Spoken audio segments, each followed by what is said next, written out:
Raycon, the everyday earbud, the earbud that I use that I encourage you to go check out. I love this product so much, well, I got me a second pair because I thought I lost the first pair. Now I got two. That's how much I love Raycon everyday earbuds. Go to rayconglobal.com to get you a pair of Raycon earbuds today with the high quality, smooth sounds that just go into your ears. And it is just a fantastic, affordable price. Raycon, get you a pair today. But on the Spring Yard Zone, yeah, it's a lot of bounciness. Yeah, you're back to those momentum slopes. But there is still some slowdown, even though there is some spike balls you have to watch out for. There's some buzz bombers. Oh my goodness, buzz bombers galore everywhere.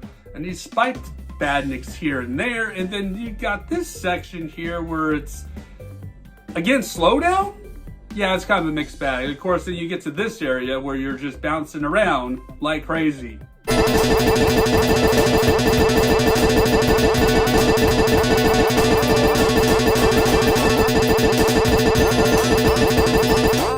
I hope you enjoyed that clip because it was annoying just to get out of it. Dr. Eggman in this one, I give up. I flat out give up on this guy. I mean, yes, this is technically either his second or third game. I mean, you hit him 4 times and that's it. That's all you gotta do. I mean, you're guaranteed to get hit yourself for the first hit, but you basically just gotta dodge the spinning blades and hit him. That's it. That's all you gotta do. You know what? The whole freaking place explodes. It all explodes. What, was there a time bomb? Did Dr. Eggman just say hit a self-destruct button on everything? Everything just blows up? Or if you just destroy Eggman, everything goes explosion? It doesn't make any sense to me. But Sonic frees Little Planet at the end of the game. And everything goes back to normal. And here's the thing, whether you got the time stones or not, Little Planet is set free at the end of it. Now you may have left it in a bad future like I do all the time because I can't time travel very well and I can't collect the time stones. So Little Planet is always doomed. Every time I play this game, it's all doomed. Show me the package. Why, look! It's my package of Dr. Squatch soap. Yeah! Did I already talk about Dr. Squatch? Hey, did I already talk about Dr. Squatch? I did? Why are we doing it again? Okay, we're going to talk about it again. It has been about almost a year since I first talked about Dr. Squatch, but that's when I was trying it out. Now, since I've been about almost a full year into this, what do I really think about the Dr. Squatch product? A little bit of Dunkin' history on the back of the box, starting from 1948. William Rosenberg opened his first coffee and donut shop in Quincy, Massachusetts called Open Kettle. Kind of runs through the history. 1950, Open Kettle was changed to Dunkin' Donuts. So there's a little bit of knowledge for you that it started out as Open Kettle, and then 2 years later, they rebranded it to Dunkin' Donuts. When did they drop off the donut? There it is, 2019, all the way down the bottom. Dunkin' Donuts is changed to Dunkin'. Yeah, let's just call it Dunkin' and not even bother putting the donuts at the bottom of it. I picked up one year was Sonic the Hedgehog, Robotnik's Revenge. And the following year with the book fair, Sonic and Knuckles. All right, let's dive into these books, shall we? First up, Robotnik's Revenge. I had to do a little bit of research because I did not know what kind of revenge we were having here because apparently I missed the first entry. So thanks to the Google search just recently, I decided to research, well, is there a prequel to this? Is there a first book? And there is. There is a first book out there that I found on Amazon and bought it for $1.50 plus $4 shipping. So there you have it, folks.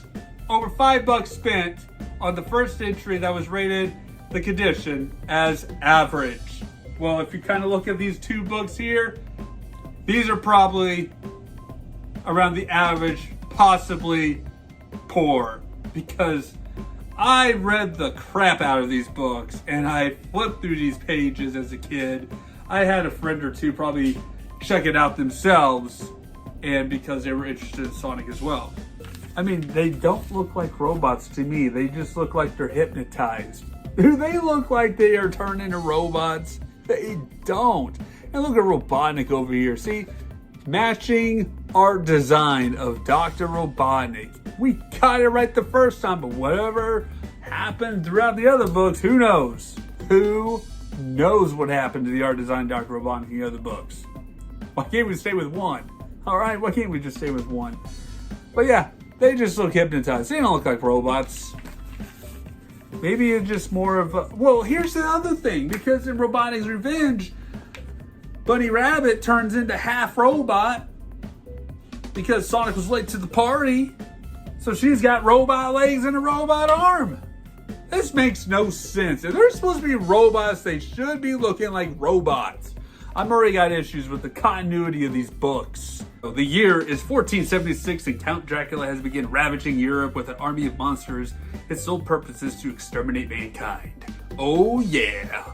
And the Belmont clan of vampire hunters, once exiled from Wallachia, is besieged by the church for help as their own armies have met with defeat. Okay, hang on here. They exiled them because of... Let me continue reading. The people feared the Belmont's superhuman power and drove them out of the land. But with Dracula about to swallow Europe in darkness, they are left with no choice but to call upon Trevor Belmont, the current wielder of the vampire killer. Hold on, everybody. Hold on. Here we go. let me get a little beverage for this one. Hang on here. Oh, here we go. The church exiles the Belmont family because of their superhuman powers, and now Dracula shows up, ravaging the world. Their armies are met with defeat, and so now, hey, by the way, Belmonts, we need your help. We can't seem to do this. And you get Trevor Belmont last of the House of Belmont. But, you know, like I said, it goes back to the first game's formula. But here's the difference between this game and the first game is you actually get alternate paths. You could choose to go to the clock tower, or you can go to the woods after you get through the first level. I go to the woods because I cannot get through the clock tower to save my life. I cannot even get past that one. So I go through the woods. Yeah, I go through the woods. And that's where you get those godforsaken owls. Those owls! And who in the world put all these freaking stairs everywhere? It don't make any sense. There's so many stairs everywhere in this game, too.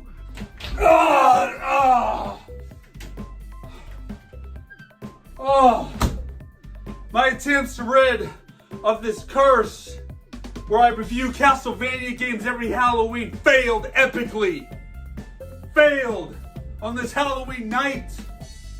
I even took the Master Sword with me, the Blade of Evil's Bane, to free me from this curse, and it didn't do jack crap for me.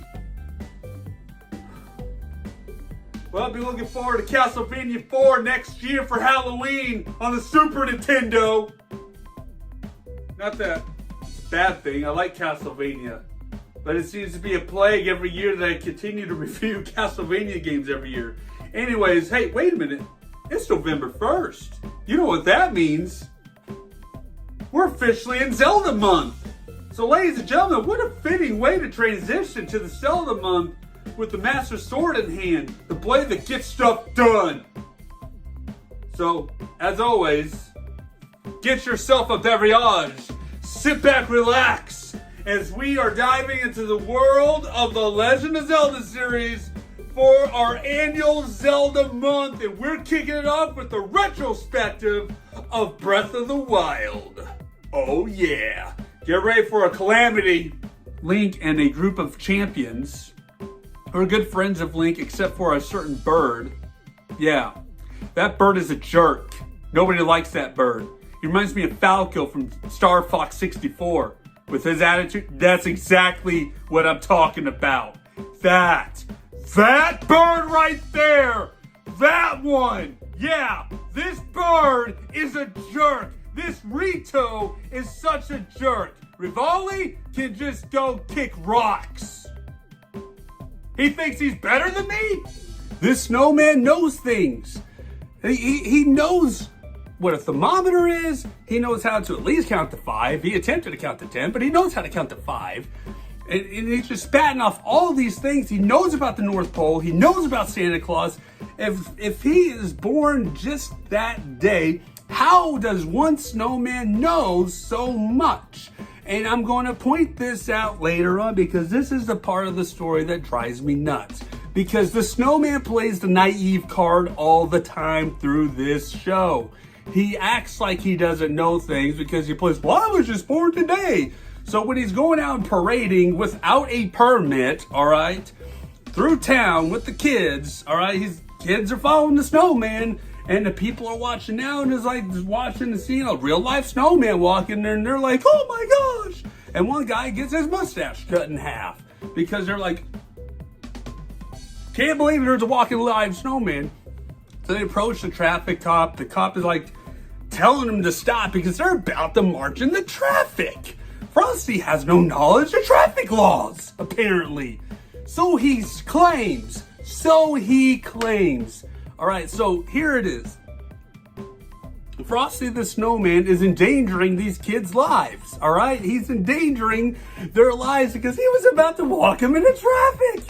Because he claims he didn't know traffic laws, yet he knows about the North Pole. He knows about Santa Claus. He knows about his demise, what will happen if he gets near fire, any sort of heat. I cheer for the sun at this point to melt this snowman, all right? Because he knows things. He's playing everybody.